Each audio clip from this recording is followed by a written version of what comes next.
Have you ever worked 15 years for someone, only to discover they were planning to steal your life savings the entire time? My name is Austin Mitchell. I'm 44 years old, and 3 weeks ago, I thought I was about to become a millionaire.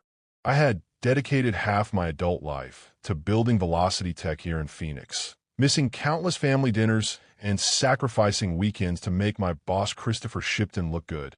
My stock options were finally about to vest after 15 long years of loyalty, worth nearly $2 million that would change everything for my family. Then Shipton sent me an email that destroyed my world in a single sentence, demoting me just weeks before the biggest payday of my life. But what I discovered next about Shipton's true plan would shock you even more than it shocked me. The question is, when someone tries to steal your American dream, how far are you willing to go to fight back? My computer screen lit up with the email that would destroy my life. The subject line read, "Immediate personnel changes," and my stomach dropped before I even opened it. Christopher Shipton, my boss for the past 3 years, had just sent me the worst news possible.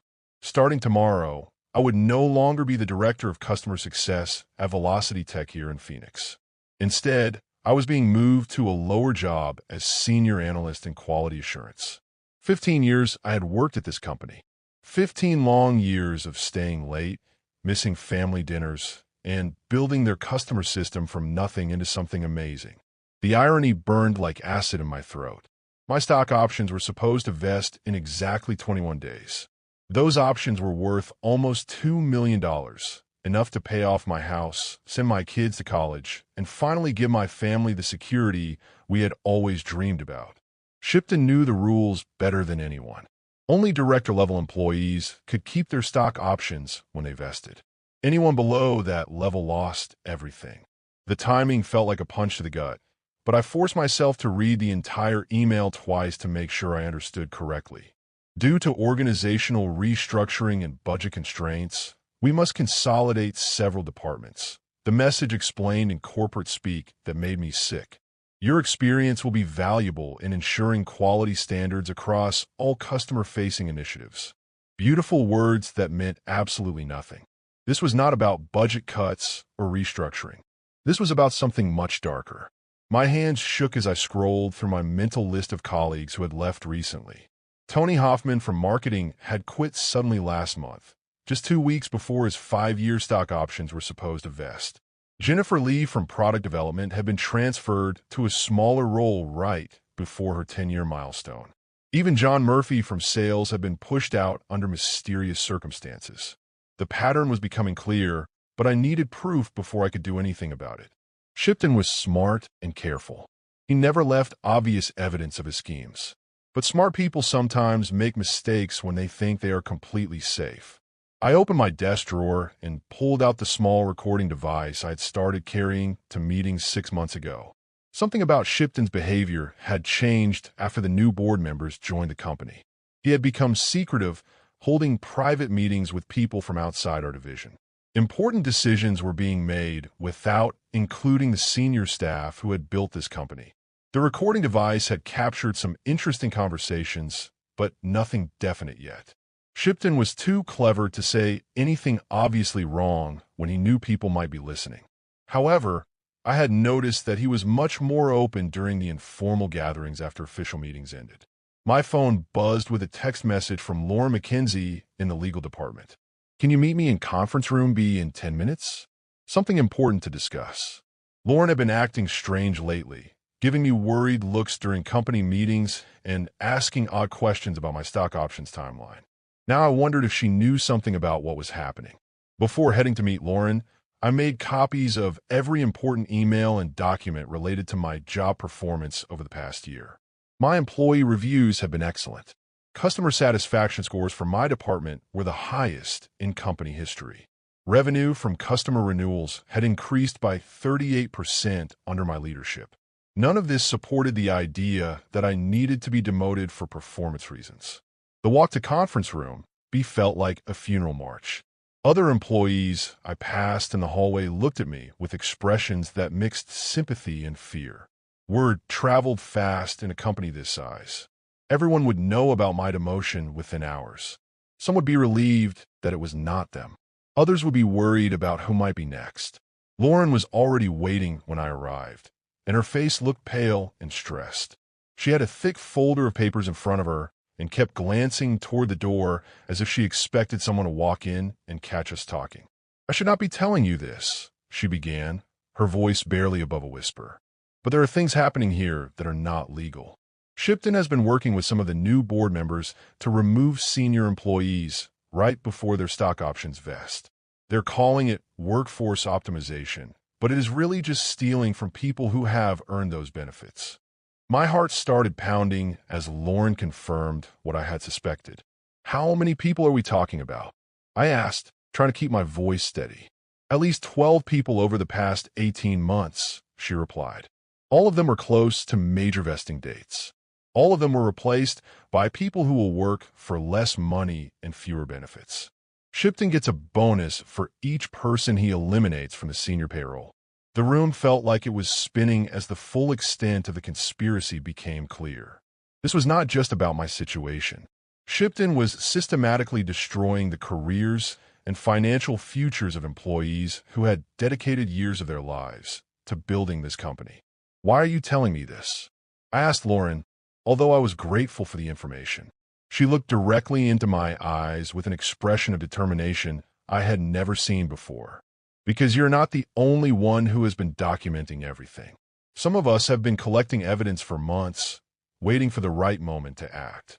Your demotion might be the final piece we need to stop this." Outside the conference room window, I could see Shipton in his corner office, talking on the phone with a smile that made my skin crawl. He had no idea that his carefully planned scheme was about to unravel. The evidence Lauren showed me was more shocking than anything I had imagined. Her folder contained printed emails, financial reports, and personnel records that painted a picture of corruption reaching deep into Velocity Tech's leadership structure.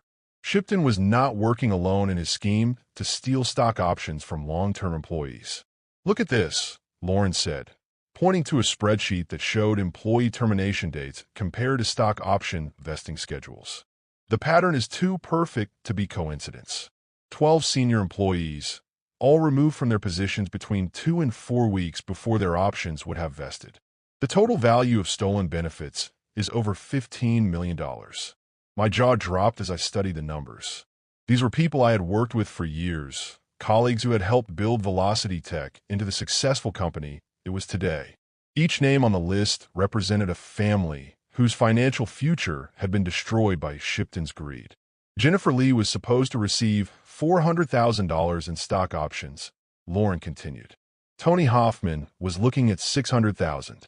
John Murphy had options worth $800,000 that he will never see because Shipton transferred him to a non-director position 3 weeks before they vested. The cruel efficiency of the plan was breathtaking. Shipton had studied company policies until he found the perfect loophole to exploit. Stock options could only be claimed by employees who held director-level positions or higher when the vesting date arrived. By demoting people just before their big paydays, he could legally steal benefits that employees had earned through years of hard work. "Who else knows about this?" I asked, wondering how many people were involved in the conspiracy and how many were fighting against it.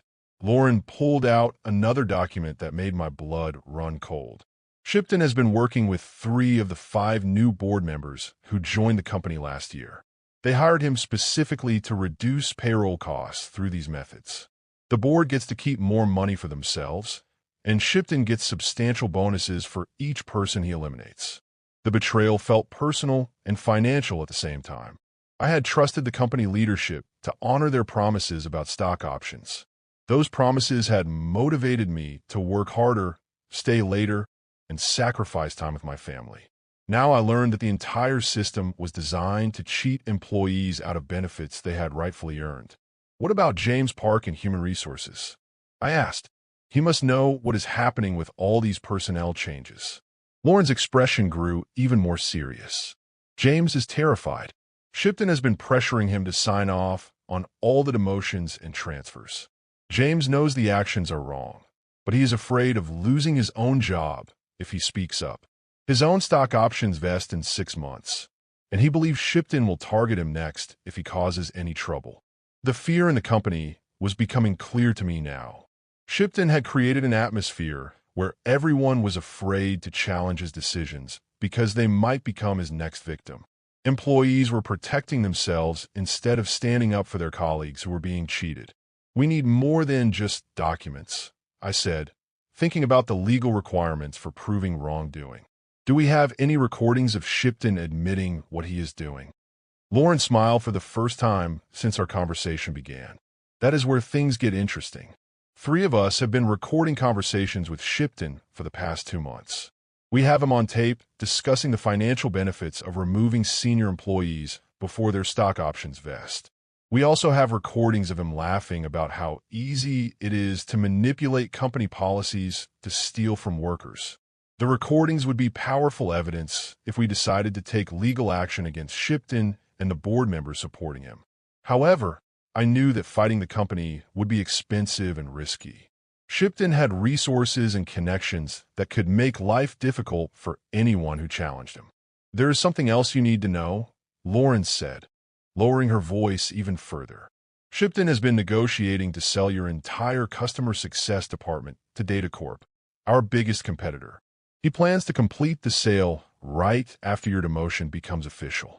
Your 15 years of work building customer relationships and developing software will become someone else's property." The news hit me like a physical blow. My department was my life's work, the thing I was most proud of in my entire career.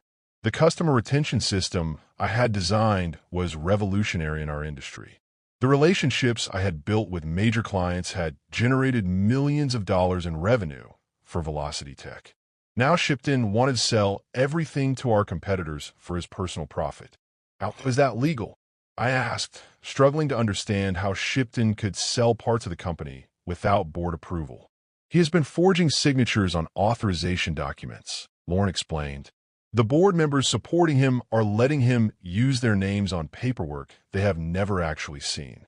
It is fraud, but proving it will require us to access documents that are kept in Shipton's private files." The scope of Shipton's corruption was growing larger with every piece of evidence Lauren shared. He was not just stealing stock options from individual employees. He was stealing entire departments and selling them to competitors. The damage to Velocity Tech could be permanent if his schemes continued. "What do you think we should do?" I asked Lauren, knowing that any action we took would be dangerous for our careers. She looked toward the door again, then back at me with determination in her eyes. "We fight back. We gather more evidence. We document everything. And we expose Shipton before he could destroy any more lives. But we have to be smart about it because he has powerful friends who will try to protect him." The meeting ended with Lauren giving me copies of the most important documents and a small recording device similar to the one I had been using. Our plan was simple but risky. Continue gathering evidence while pretending to accept the demotion quietly. Walking back to my office, I felt a strange mixture of anger and hope. Anger at Shipton for stealing from so many people, but hope that we might be able to stop him before he hurt anyone else. The fight ahead would be difficult, but I was no longer facing it alone. The recording device in my pocket captured every word as Shipton bragged about his latest victim over lunch in the executive dining room.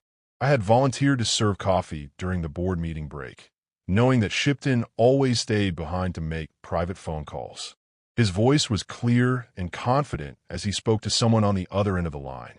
"The Phoenix operation is running perfectly," Shipton said, leaning back in his leather chair. "I eliminated another director yesterday, saving the company $2 million in stock option payouts. The board loves seeing those cost reductions in the quarterly reports." My hand stayed steady as I refilled his coffee, but inside I was burning with rage. Shipton was talking about my demotion like it was just another business transaction. He had no understanding of how his actions destroyed families and dreams. "The beauty of this system," Shipton continued, "is that everything looks completely legal on paper. Workforce optimization, departmental restructuring, performance-based reassignments. The lawyers helped me create perfect cover stories for every elimination." The person on the other end of the call must have asked a question, because Shipton laughed before responding. "Of course they suspect something. But what can they do? By the time anyone figures out the pattern, their stock options are already gone and they have no legal standing to challenge the company. I finished serving coffee and moved toward the door, but Shipton's next words made me freeze in place. The DataCorp deal closes next week, and I will personally receive a $3 million bonus for delivering the customer success department intact. 15 years of development work, and the original creator will never see a penny of profit from his innovations. The recording device captured every detail as Shipton explained how he planned to sell my life's work to our biggest competitor. The customer retention system I had built from scratch would become DataCorp's property, giving them a massive advantage in the marketplace. Meanwhile, Velocity Tech would lose its most valuable asset, and I would lose the recognition for creating something revolutionary. After Shipton ended his call, I hurried back to Lauren's office with the explosive recording. She listened to the entire conversation twice, taking notes and shaking her head in disgust at Shipton's casual cruelty. "This is exactly what we needed," Lauren said, copying the audio file to a secure drive. Shipton just confessed to fraud, conspiracy, and theft on tape. No lawyer in the country could defend him against this evidence. However, we both knew that having evidence and using it successfully were two different challenges. Shipton had powerful friends on the board who would try to protect him if we moved too quickly. We needed more allies before we could safely expose his crimes. "James Parr from Human Resources wants to meet with us tonight," Lauren informed me. He finally decided to share what he knows about Shipton's operation. James has access to personnel files and financial records that could strengthen our case significantly. The secret meeting took place in a small coffee shop downtown, far from the office where Shipton might have security cameras or listening devices.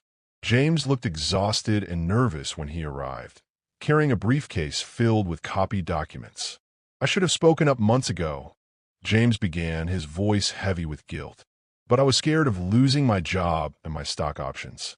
Now I realize that staying silent makes me part of the problem." James spread dozens of documents across our table, showing the financial mechanics of Shipton's scheme. Each demoted employee had been replaced by younger workers who received lower salaries and no stock options. The money saved from these changes went directly into bonus pools for Shipton and his allies on the board. "The total theft is approaching $20 million, James explained. Shipton has been running this operation for almost 2 years, targeting anyone whose stock options represent significant value to the company. One document particularly caught my attention.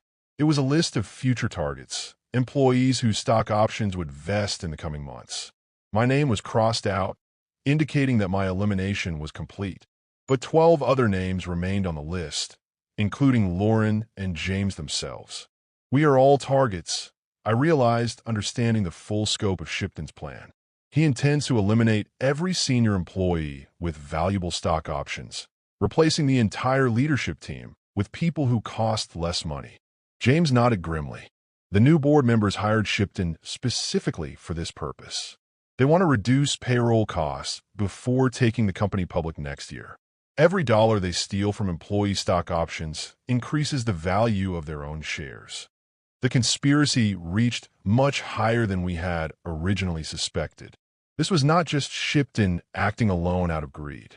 This was a coordinated effort by corrupt board members to cheat employees out of benefits they had earned through years of dedicated service. "What about the other employees on this target list?" Lauren asked. "Do they know what is coming?" James pulled out another document that showed the timeline for future eliminations. Shipton plans to demote or transfer 6 more people in the next month. After that, he will have eliminated everyone whose stock options are worth more than $100,000. The urgency of our situation became crystal clear. We had weeks, not months, to stop Shipton before he destroyed more careers and stole millions more dollars from hardworking employees. "We need to warn the people on this list," I said, thinking about colleagues who had no idea they were about to become victims. "But we also need to be careful not to alert Shipton that we know about his plans." Lauren suggested a strategy that would protect the potential victims while gathering more evidence against Shipton. We can approach each person individually, sharing just enough information to put them on guard without revealing our full investigation. The meeting ended with each of us taking responsibility for contacting specific people on Shipton's target list. We would gather more evidence, build our alliance of witnesses, and prepare for a final confrontation with Shipton and his corrupt allies. Walking to my car after the meeting, I felt the weight of responsibility for stopping a conspiracy that threatened the financial security of dozens of families. The fight ahead would be dangerous, but the evidence we had collected was becoming too strong for Shipton to ignore or dismiss. Shipton's office door slammed shut behind me as I confronted him with the evidence we had gathered. His face went pale when I placed the recording device on his desk and pressed play, filling the room with his own voice bragging about stealing stock options from loyal employees. "You think you're clever," Shipton said after listening to himself confess to fraud and conspiracy. "But you have no idea what you're dealing with here. The board members who hired me have connections that reach far beyond this little company." His threats did not intimidate me anymore. 3 weeks of gathering evidence had revealed the full extent of his corruption, and I was no longer the isolated employee he thought he could easily eliminate. 23 employees, Shipton, I said, pulling out the comprehensive list Lauren had helped me compile. 23 people whose stock options you have stolen over the past 2 years. The total value exceeds $18 million, and we have documented proof of every single theft. Shipton stood up from his chair and walked to the window, staring out at the Phoenix skyline as if he was calculating his options. His usual confidence had disappeared, replaced by the nervous energy of someone who knew his schemes were falling apart. "The Data Corp sale is already approved," he said, turning back to face me. "Your department will be transferred next week regardless of what evidence you think you have. The contracts are signed, and the money has already changed hands."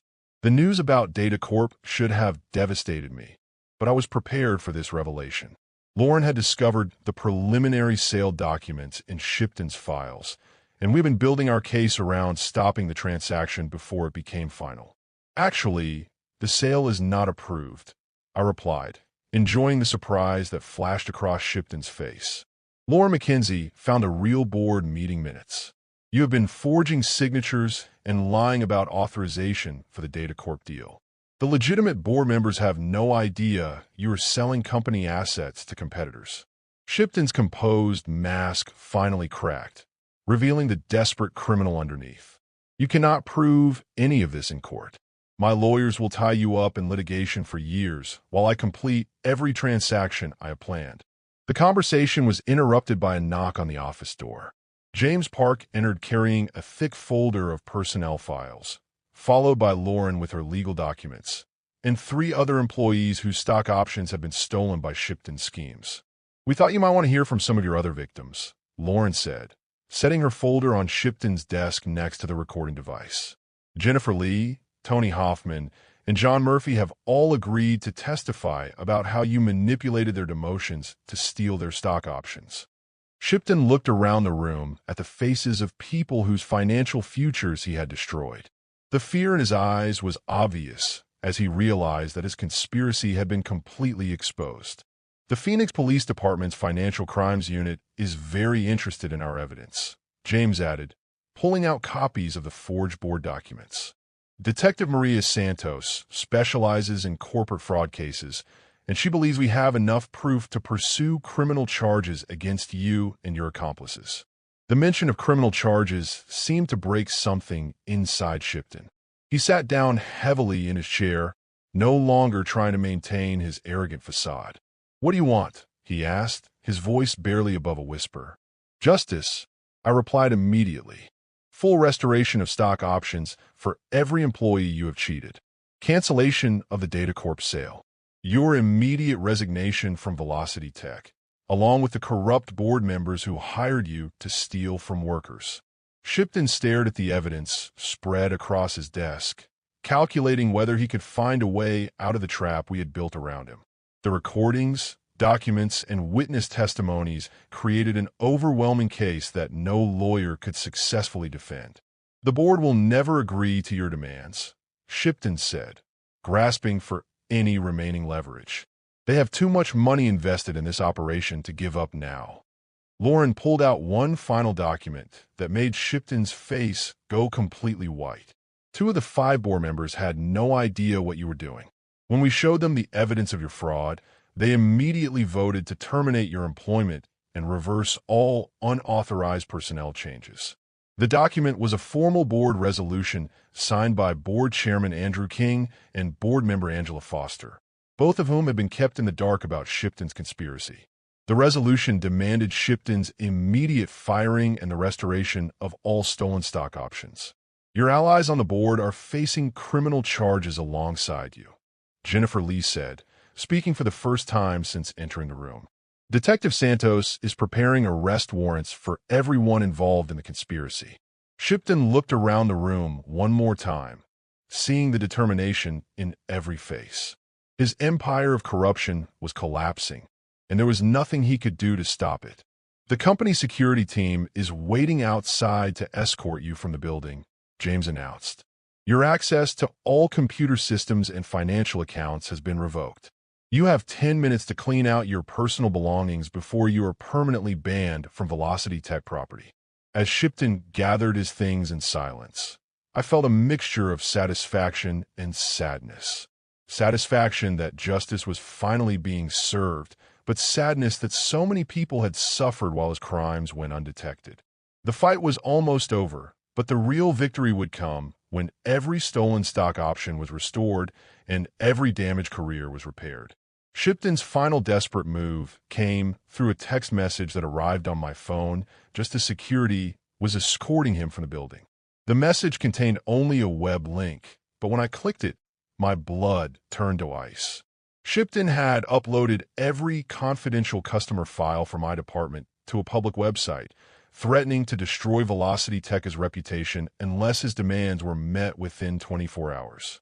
The customer database contained private information about contracts, pricing strategies, and business relationships that our competitors would pay millions to access. Shipton was holding the entire company hostage, using 15 years of my work as his weapon of revenge against the people who had exposed his crimes. He uploaded everything, Lauren asked when I called her with the terrible news. Customer contracts, financial data, internal communications. Every single file, I confirmed, watching the devastating information spread across the internet. Shipton must have been planning this nuclear option for months, waiting to use it if his other schemes fell apart. Within hours, our biggest customers were calling to express their anger about the security breach. Multi-Tech Industries threatened to cancel their $5 million contract. Phoenix Financial Group demanded immediate explanations about how their confidential data had been compromised. Sterling Manufacturing was considering legal action against Velocity Tech for failing to protect their sensitive information. The new board chairman, Andrew King, called an emergency meeting to address the crisis that was destroying our company's reputation in real time. The conference room was filled with lawyers, executives, and department heads trying to figure out how to contain the damage Shipton had caused. Our legal team estimates that customer lawsuits could cost us over $50 million, King announced grimly. Several major clients are already threatening to terminate their contracts due to the security breach. Detective Maria Santos from the Phoenix Police Department attended the meeting to explain the criminal investigation against Shipton. Her news was not encouraging for our immediate crisis. Shipton is claiming that he legally copied the files as part of his authorized duties as an executive, Santos explained.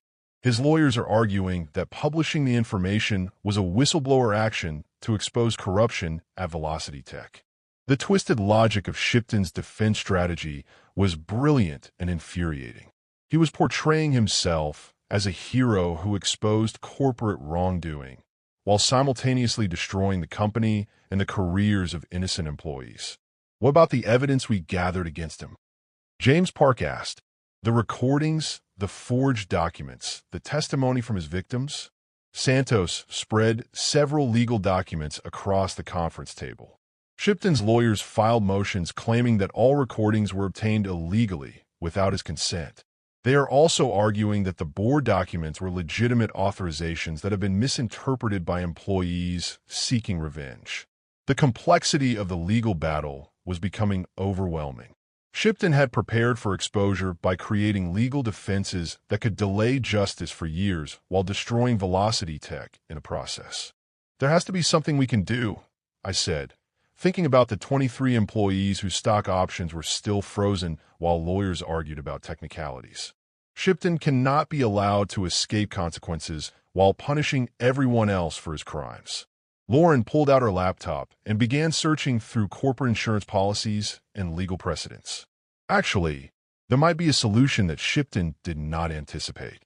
Velocity Tech's cybersecurity insurance policy includes provisions for executive misconduct that results in data breaches.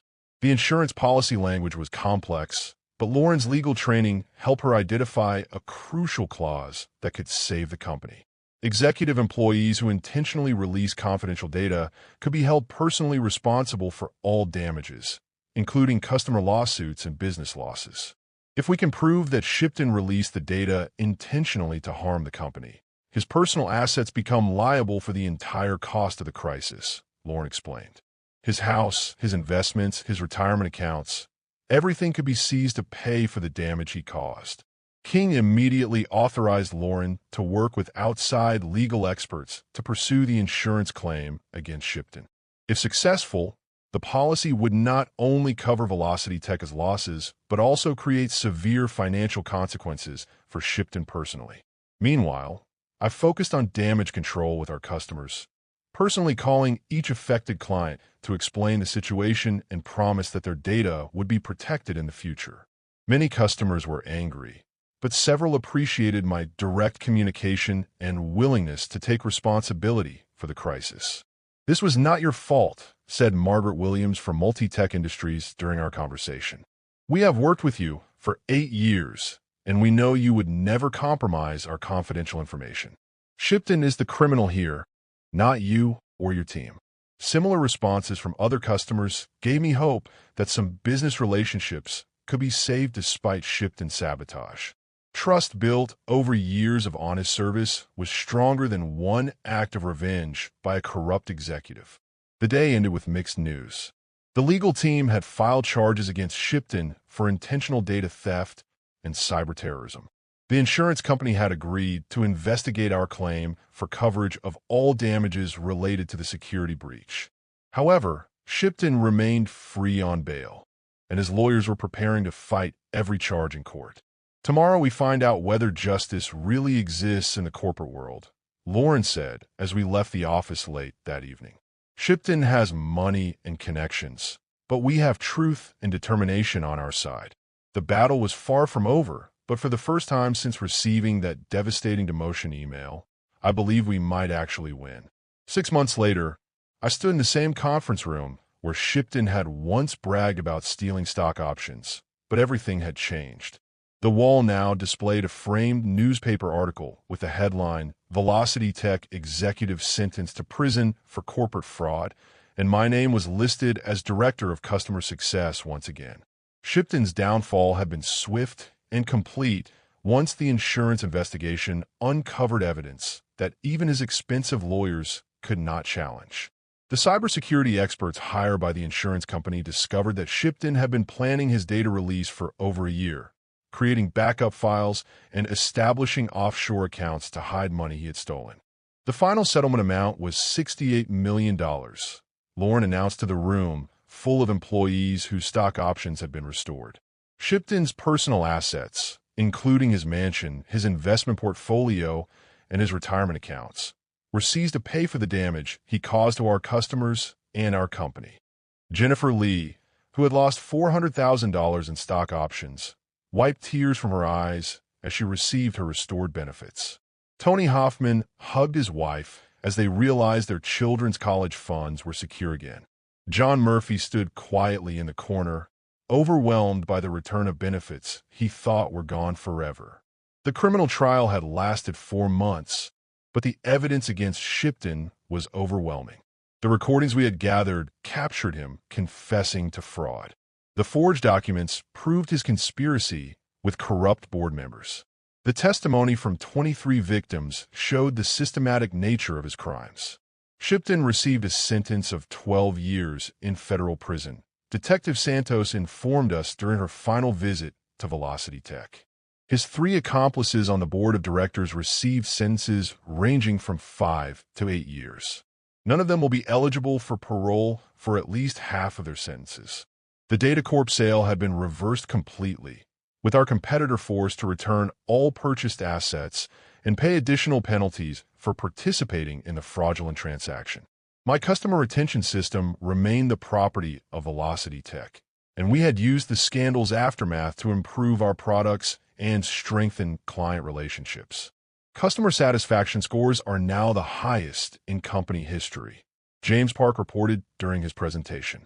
The crisis forced us to improve our security systems and communication processes.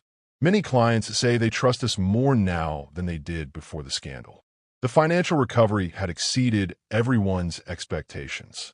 Velocity Tech's stock price had initially dropped 30% when Shipton's crimes were exposed, but it had rebounded to record levels as investors recognized the company's commitment to honest business practices. King stood up to address the group of restored employees. This company was built by people like you, who worked hard and believed in doing the right thing. Shipton and his conspirators tried to steal your dreams, but they failed because good people refused to stay silent when they witnessed injustice. My own stock options had vested 3 weeks after Shipton's arrest, providing the financial security my family had dreamed about for 15 years. However, the money felt less important than the victory of seeing justice served and knowing that future employees will be protected from similar schemes. The new board has implemented policies that make it impossible for anyone to manipulate stock option vesting schedules. King continued. Every personnel decision affecting senior employees must be approved by independent committee with full documentation of the business reasons. Shipton's prison sentence was not the only consequence of his actions. The scandal had attracted attention from federal regulators who were now investigating similar schemes at other companies. Our case had become a model for protecting employee benefits from corporate corruption. Lauren had been promoted to chief legal officer, recognition for her courage in exposing the conspiracy when staying silent would have been safer for her career. James Park became vice president of human resources, trusted with implementing new protections for employee rights. The most important lesson we learned, I said when King asked me to speak to the group, is that one person's courage to do the right thing can inspire others to join the fight against injustice. Shipton thought he could isolate and intimidate individual employees, but he underestimated the power of people working together. The meeting ended with applause and hugs as employees celebrated not just their restored benefits, but their victory over a system designed to cheat honest workers. Outside the conference room windows, the Phoenix sunset painted the sky with brilliant colors that reminded me of new beginnings and bright futures. That evening, I drove home to my family with a sense of peace I had not felt in years. My children would go to college, my house would be paid off, and my retirement was secure. More importantly, dozens of other families have been saved from financial ruin by our willingness to fight for what was right. Shipton's empty office had been converted into a training room where new employees learned about ethical business practices and their rights under company policies. His corruption had been replaced by transparency and integrity. Justice had taken time, but it had finally arrived.